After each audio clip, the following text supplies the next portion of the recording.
नमस्कार मित्रों, मेरा नाम है सुरेंद्र दत्त नौटियाल, सेवानिवृत्त खंड विकास अधिकारी। और इस समय बड़ी चर्चा में है सोशल मीडिया में भी सभी जगह कि जो क्षेत्र पंचायत, ग्राम पंचायत या जिला पंचायत में विभिन्न स्तर पर जो समितियां होती हैं, विभिन्न स्तर पर जो पंचायतें हैं, उसमें जो मिडिल हमारी पंचायत है उसमें क्षेत्र पंचायत में जो क्षेत्र पंचायत का जो सचिव होता है खंड विकास अधिकारी, तो उसके स्थान पर सहायक विकास अधिकारी जो पंचायत हैं उनको सचिव नामित किए जाने की व्यवस्था कैबिनेट में इस समय लाई जाने की बात हो रही है। माननीय जो हमारे ग्राम पंचायत राज्य मंत्री हैं, तो उनके द्वारा भी ये कहा गया है कि हम इस समय जो है क्षेत्र पंचायत में बदलाव कर रहे हैं। तो इस पर मुझे थोड़ा अपनी बात रखनी है आप लोगों के सामने कि जब 1952 में ये सामुदायिक विकास कार्यक्रम चला और सबसे पहले 1957 में बलवंतराय मेहता समिति ने अपना पंचायतों पे सुझाव दिया और उस पे अमल करते हुए 2 अक्टूबर 1959 को राजस्थान का नागौर जिला जो है उसमें ये व्यवस्था लागू प्रारंभ हो गई। उसके बाद तो फिर राजस्थान के बाद हैदराबाद में कई जगह ये हो गया, लेकिन इसका मुख्य था कि लोकतांत्रिक विकेंद्रीकरण की इसमें बात की गई और लोकतांत्रिक विकेंद्रीकरण के तहत ये जो हमारा सामुदायिक विकास कार्यक्रम था वो प्रारंभ हो गया। लेकिन जैसा कि आप हम सब लोग सभी जानते हैं कि कई खामियां रह जाती हैं, तो फिर 1977 में अशोक मेहता समिति का गठन किया गया, उसने भी अपनी राय दी। फिर 86 में ML सिंह भी जो समिति थी उसने भी अपना वो दिया, अपनी रिपोर्ट दी। और 88 में जो है सरकारी आयोग उसने भी जो है अपना खाका बना करके दिया और उसी पे व्यवस्थाएं चलती रही। लेकिन उसमें भी कई प्रकार की खामियां रही, समय पर चुनाव न होना जैसे, या उनको जो जनता की जो सहभागिता लोकतंत्र में होनी चाहिए वो न होना, तो ये सारी बातें रही। तो इसके लिए जो है हमारी लोकप्रिय सरकार ने केंद्र में 1992 में जो हमारा जिसको हम कहते हैं कि 73वां संविधान संशोधन विधेयक, बहुत क्रांतिकारी जो ये कदम था। और इसमें जो हमारे जो सबसे आधारभूत जो हमारी पंचायत है, ग्राम पंचायत, और फिर उसके बाद क्षेत्र पंचायत और उसके बाद जिला पंचायत, तीनों को जो है संवैधानिक अधिकार दे दिए गए और तीनों को पृथक पृथक रूप से अपना कार्य करने की स्वतंत्रता इसमें दी गई। और इस प्रकार से 1992 में और 1993 में ग्राम पंचायतों, क्षेत्र पंचायतों और जिला पंचायत, और 93 में जो है शहरी विकास 73वां और 74वां संविधान संशोधन विधेयक जिसको कहा गया, और जिसको बहुत चर्चा के बाद, बहुत सोच विचार के बाद इसमें ये तय किया गया था कि विभिन्न धाराएं, उपधाराएं बना करके कि जो ग्राम पंचायत में जो ग्राम पंचायत के जो सचिव होंगे वो जो है ग्राम पंचायत विकास अधिकारी होंगे, और क्षेत्र पंचायत की जो सचिव, जो उसकी मिडिल पंचायत है, उसके जो है खंड विकास अधिकारी होंगे। और ये बहुत सोच समझ करके इसलिए रखा गया है कि तीनों पंचायतों में से कोई भी ऐसी पंचायत नहीं है कि जिसमें प्रधान से लेकर के और प्रधानमंत्री तक जिसका सदस्य होता है। प्रधान भी क्षेत्र पंचायत के आमंत्रित सदस्य होते हैं, BDC मिल करके बनती है। और हालांकि BDC मेंबर्स को प्रमुख बनाने का अधिकार है, प्रमुख को प्रमुख, ज्येष्ठ प्रमुख को, और प्रधान जो है BDC के जो उसके प्रस्ताव होते हैं, जो उसके BDC की बैठक होती है उसमें उनको भाग लेने का अधिकार होता है। उसी प्रकार से जो जिला पंचायत के जो मेंबर्स होते हैं वो भी विशेष आमंत्रित सदस्य होते हैं। उस क्षेत्र के जो माननीय विधायक होते हैं, वही माननीय विधायक में से अगर कोई मंत्री हैं या मुख्यमंत्री हैं तो वो भी उसके सदस्य होते हैं। और लोकसभा के और राज्यसभा के जो माननीय जो सदस्यगण हैं, जो सांसद हैं, वो भी उसके क्षेत्र पंचायत जो मिडिल पंचायत है उसके सदस्य होते हैं। तो इस प्रकार से प्रधान से लेकर के, अगर प्रधानमंत्री जी कहीं के किसी लोकसभा क्षेत्र से सांसद हैं तो वो भी उस BDC मेंबर वहाँ पर आमंत्रित, विशेष आमंत्रित सदस्य है। इसी कारण, यही कारण था कि वहाँ पर एक बहुत सक्षम अधिकारी को सचिव का दायित्व दिया गया और ग्राम पंचायत के जो हमारी 11वीं अनुसूची है संविधान की, उस 11वीं अनुसूची में 29 विषय जो है वो ग्राम पंचायतों के सुपुर्द किए गए और उसमें से कुछ बढ़ाते हुए, क्योंकि जो मिडिल पंचायत है उस पर क्रियान्वयन और निगरानी का भी कार्य था, तो वो 33 हो गए। तो ये सब मिलाकर के क्षेत्र पंचायत की एक संरचना की गई और इसमें विभिन्न जो हमारी जो धाराएं हैं, विभिन्न जो हमारे कार्यक्रम हैं, उसमें धारा 75 के तहत जो है जो क्षेत्र पंचायत के जो कर्मी हैं उनके अधिकारों का प्रतिनिधान करते हुए वहाँ पर खंड विकास अधिकारी को कार्यपालक अधिकारी का दायित्व देते हुए उनको जो है पूरी जो क्षेत्र पंचायत की जो दायित्व है उसमें जो उसके मूल में है नियोजन, क्रियान्वयन और निगरानी, उसका जो है दायित्व वहाँ पर दिया गया। और जो हमारे क्षेत्र पंचायत प्रमुख के जो कर्तव्य हैं, जो अधिकार हैं, उसको धारा 71 में उसको प्रतिनिधान करते हुए उनके अधिकारों को उसमें स्पष्ट किया गया पंचायती राज एक्ट के अंतर्गत।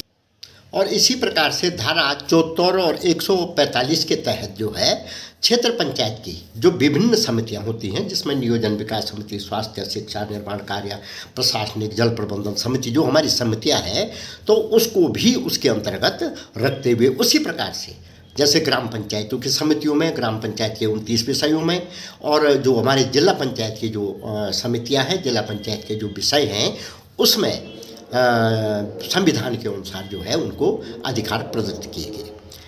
अब ये हमारे मतलब जो हमारा उत्तराखंड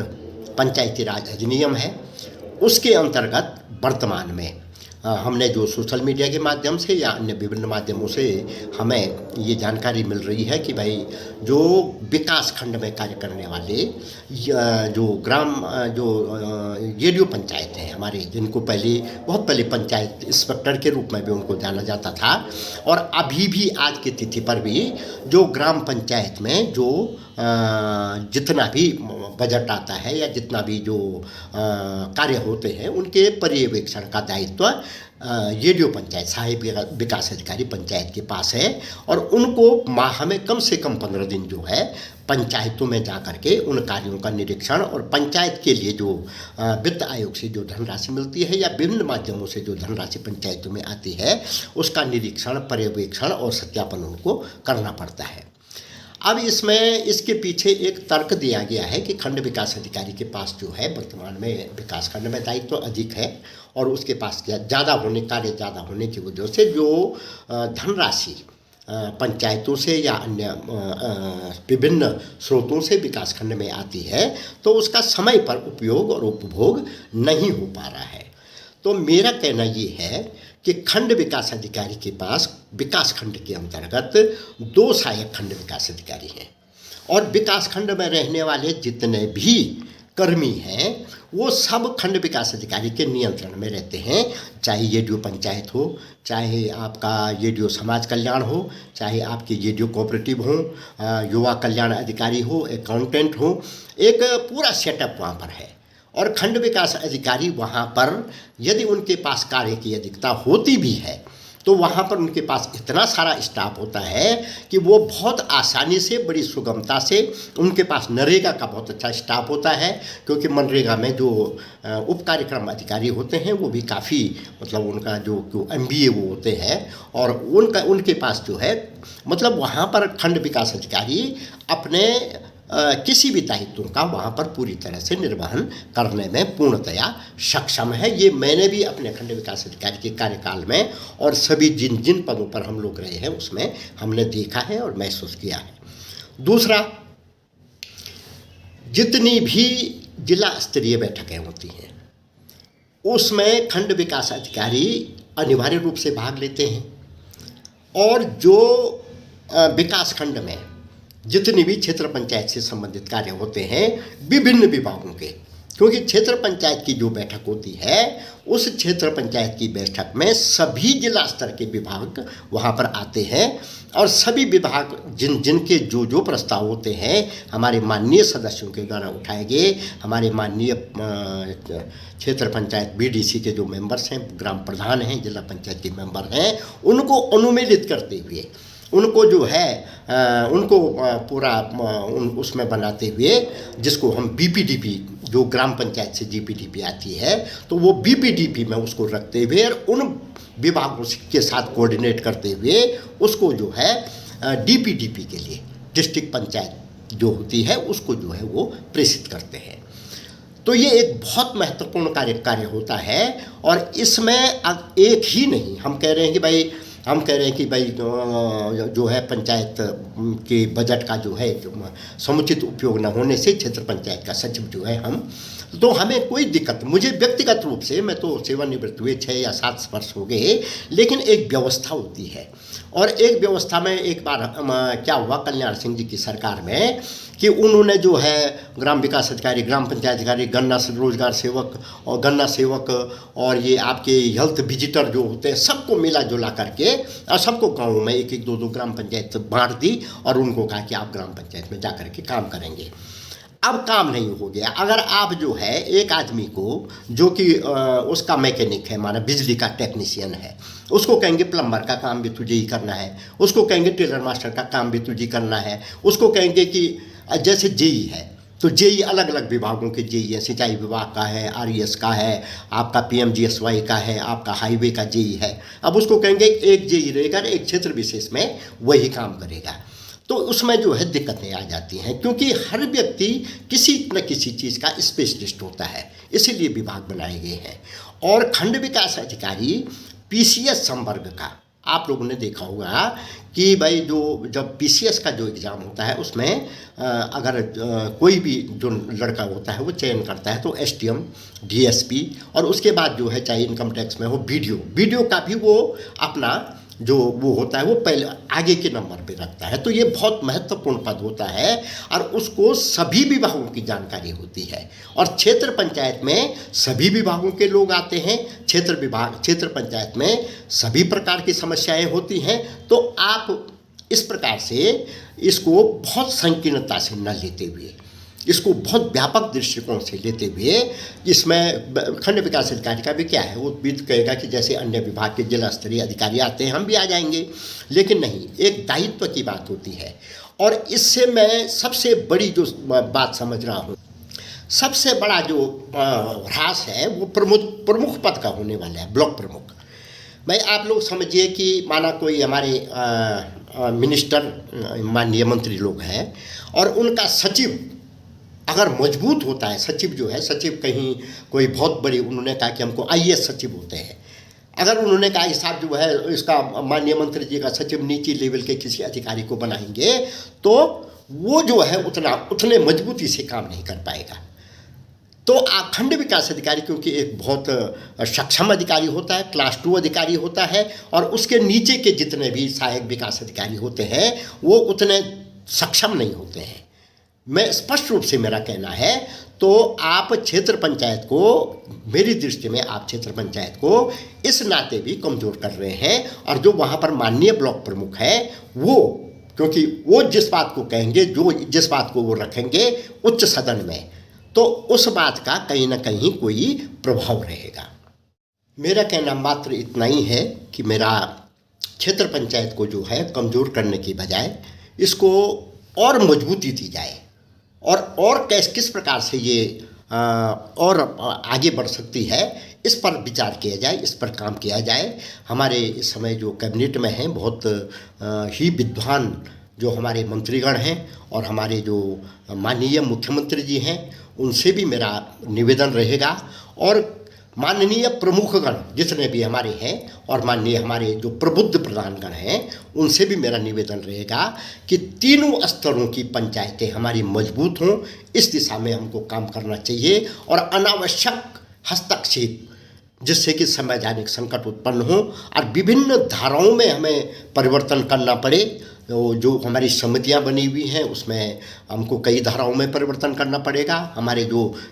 विषय दिए गए हैं उसमें कई सारी दिक्कतें आगे आएंगी, तो उसमें आप उसको बहुत गंभीरता से लेते हुए जो हमारी मिडिल पंचायत है उसको जिस प्रकार से वो चल रही है उसको और मजबूती दी जाए। और वर्तमान में जो व्यवस्था चल रही है कि खंड विकास अधिकारी वहाँ पर जो है क्षेत्र पंचायत के सचिव का दायित्व निभा रहे हैं, और ग्राम पंचायत में ग्राम पंचायत विकास अधिकारी, और ऊपर स्तर पर सभी स्तरों पर जो व्यवस्था है उसको और मजबूत किया जाए। और उसमें किसी भी प्रकार का अगर परिवर्तन होता है तो निश्चित रूप से वही बात आएगी जैसी 1999 में कि सारे विभागों को इकट्ठा करके जो है अचानक